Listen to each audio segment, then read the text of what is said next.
Prometemos como todas las mañanas a nuestros compañeros con los distintos temas. Uno de ellos es Pablo Callejón, quien ya está aquí en el living de Telediario Federal. ¿Cómo te va, Pablo? Muy buenos días. Muy buenos días, Mariano. El saludo para todos. ¿Cómo están? Bien, bien. Mitad de semana, pero comienzo de mes. Pero comienzo de mes. Y ya quiebre del año. Quiebre del año, absolutamente. Como diría Neodoro Pereira, en marzo ya está el año perdido. El año absolutamente está perdido. Imagínate ahora, 1 de julio. Uy, lo que pasa es que uno quiere que ya se pierda este año, ¿no? Sí, sí, que sí. Vamos a tener un recuerdo difícilmente... Bueno, uno puede pensar si al final de este proceso la podemos contar. Sí. Y haber transitado por una enfermedad que ha afectado a todo el mundo, ya ese es un saldo absolutamente positivo. Pero un año que en cualquier indicador nos haría en rojo, ¿no? Exactamente, cualquier indicador. Y yo me quedo pensando ¿qué es lo que va a ser normal después de esto? ¿Qué es lo que va a ser normal? ¿Qué nos va a quedar? Bueno, nos preguntan, a vos te ha pasado seguramente, los chicos, ¿cómo va a ser ir a la escuela? ¿Van a poder me decían, voy a poder saludar a mis compañeros? Claro, porque uno entiende que en el regreso pronto no, pero después... Claro, es una realidad muy compleja, ¿no? Aquellas salidas multitudinarias de los colegios. No, eso hay que hablar. ¿Te ha pasado? Pero claro, que te quedas charlando ahí con los papás y salen todos con una tromba y bueno, eso ya... Eso capaz que no lo veamos más. Eso ya no. Cuántas cosas seguramente van a cambiar. Pero hay una preocupación que está centralizada hoy por la salud, la necesidad de resguardarnos, de cuidarnos y también de ver cómo después del desplome se puede reactivar la economía. Y uno piensa, la Argentina sobre todo, que tiene una industria muy dinamizada para el mercado interno, y hacia afuera piensa mucho en lo que es la materia prima o la elaboración inicial de esa materia prima, cómo ganar mercados en este mundo. O cómo consolidar y mantener mercados en este mundo. Porque las crisis son grandes oportunidades. A veces sí, y en otras no. Fuertes derrotas. Pensé, a ver, uno de los aspectos que según la Organización Mundial de la Salud y la ONU va a impactar fuertemente es la caída en la calidad alimentaria, la caída en el consumo alimentario. Y la Argentina tiene mucho que ver con esto, ¿no? La producción de materias primas o de alimentos elaborados, pero pensados también para ese mundo que consume alimentos. China, India, en parte la Comunidad Económica Europea. Había un mercado en el que la Argentina había ganado muchos escalones, había avanzado, incluso hasta alcanzar el primer lugar en la exportación, por ejemplo, en los aceites de soja, y que hoy también están en una dinámica muy compleja, ¿no? Es sobre todo no perder ese mercado que significa miles y miles de millones de dólares para la Argentina, para la producción y para la incentivación de la industrialización de los productos primarios. ¿Qué va a pasar con los aceites? ¿Qué es lo que va a pasar, Pablo? ¿Qué va a pasar con los mercados? Vamos a ver en detalles los datos de un informe que ha hecho precisamente la Cámara Argentina del Aceite junto a la Bolsa de Cereales de Rosario, que marcan un poco un mercado que en la Argentina es clave, para la producción industrial es clave. La incertidumbre es el factor predominante hoy en el mercado mundial de los aceites vegetales por los efectos de la pandemia. En Argentina el panorama puede ser auspicioso a partir de las estimaciones. Hay una mayor demanda del aceite de girasol. Un aceite en el que la Argentina estaba, ya lo vamos a ver más en detalle, pero no en el primer lugar, no era como la soja, y que quiere ganar mercados. Bueno, aquí aparece una posibilidad que el mundo está generando. Vamos a la próxima trama.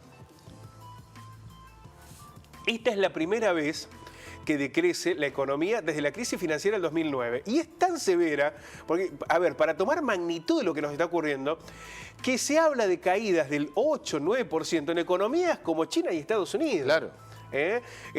La Comunidad Económica Europea, el tercer eje, las principales potencias van a caer entre el 9 y el 12%. En Italia ya se habla de una caída del 14%. A nivel de producción mundial, lo que predomina es el aceite de palma, un lugar en el que la Argentina no tiene una injerencia, ese es el primer lugar. Pero ¿qué pasa con el resto? A este aceite le sigue, en nivel de importancia, el aceite de soja, con casi 60 millones de toneladas durante el 2019. Bueno, ahí aparece Argentina, primer exportador mundial. También está el aceite de girasol, que está en un cuarto lugar entre las predominancias del uso del aceite en el mundo, con 21.500 millones de toneladas. Es un mercado muy grande en el que la Argentina todavía necesita ganar espacio. Vamos a la próxima trama. Si comparamos la variación de 2020 respecto, por ejemplo, al 1980, hablamos de 40 años de 40 años de diferencia. Bueno, ¿cuánto? El aumento de la producción del aceite de girasol a nivel global subió un 364%.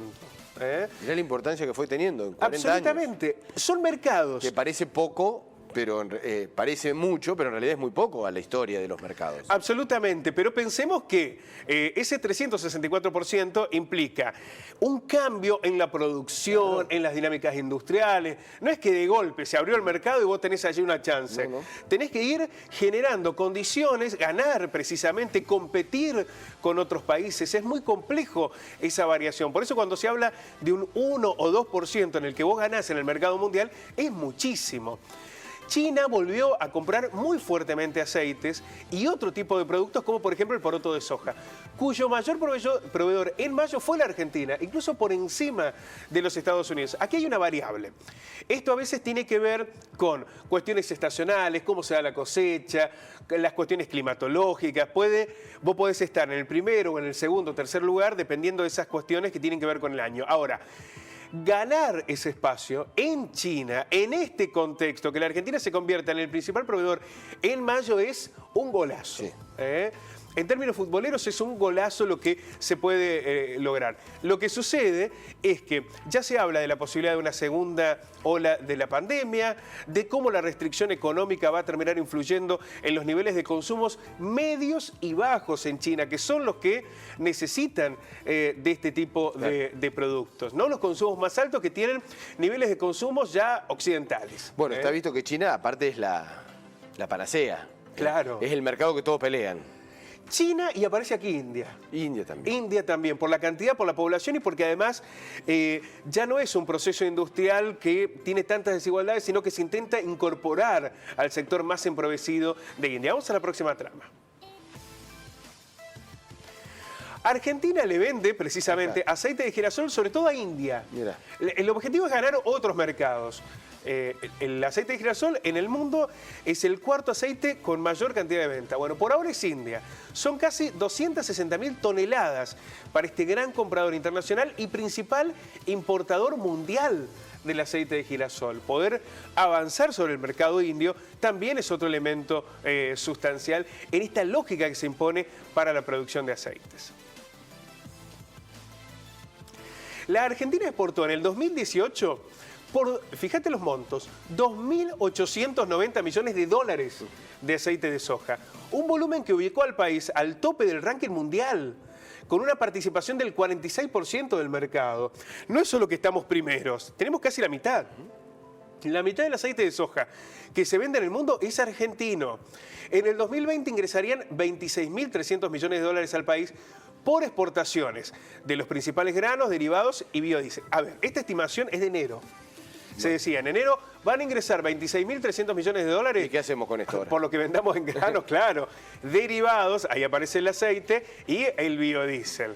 Esta realidad ha cambiado. Pensemos en Bio 4 en la ciudad de Río Cuarto, en Córdoba. Que dejó, porque tienen tanto stock, están tan acumulados del stock de biodiesel que dijeron, bueno, tenemos que producir otra cosa. Y comenzaron a vender alcohol a España. Bueno, y actividad paralizada con respecto a al biodiesel, al bioetanol, que también... Claro, tenés niveles de stock muy altos, también ha caído mucho la venta de combustibles, hay una discusión sobre el corte que se debe dar en la cadena. Bueno, son muchos los elementos que evidentemente juegan allí, pero este escenario es necesario tenerlo en cuenta, ¿no? Insistimos, la producción industrial en Argentina está muy pensada para el consumo interno. Pero en las posibilidades de exportación hay un mundo totalmente complejo, mucho más complejo que el que teníamos ya no solo antes de la cuarentena, pensemos en 10 años atrás. Hay un análisis que realizaba Roberto Labaña, el ex ministro de Economía, candidato presidencial, que decía, cuando se debió discutir la deuda en el 2001, se abrió una oportunidad muy grande. ¿Por qué? Porque Europa estaba motorizada con una economía muy impulsiva de la producción, del desarrollo, necesitaba el consumo, y era una puerta que se abrió para que en el medio de la necesidad de dólares, porque no es solamente reestructurar, había que salir a buscar fondos, generaba una lógica distinta. Hoy el mundo te va a contramano, en el mercado, en la posibilidad de endeudamiento, en todo. va a ser un contexto muy complejo. Aquí se abre una oportunidad, porque además estamos en un muy buen escenario. Ahí competimos en las primeras ligas. Pablo, y ojalá lo podamos mantener. Ojalá. Y haya políticas para poder mantenerla. Recién hablaba de los cortes, de los combustibles. Decíamos la desventaja competitiva que tienen los productores del interior del país, claro, con respecto a un valor, por ejemplo, del gasoil, absolutamente más caro que en el resto de la región. No, digo, cuando bueno, hablo de región, hablo de Sudamérica. Claro. Es decir, ya de ahí tenés una desventaja competitiva que después el precio es distinto cuando lo expones afuera. Absolutamente. Entonces, esas políticas también son importantes para mantener esos mercados. Así es. Bueno, ojalá que China e India no restrinjan, abran y allí la Argentina tenga puesta su mirada. Pablo, muchísimas gracias. A ustedes. Hasta luego, que tenga buena jornada.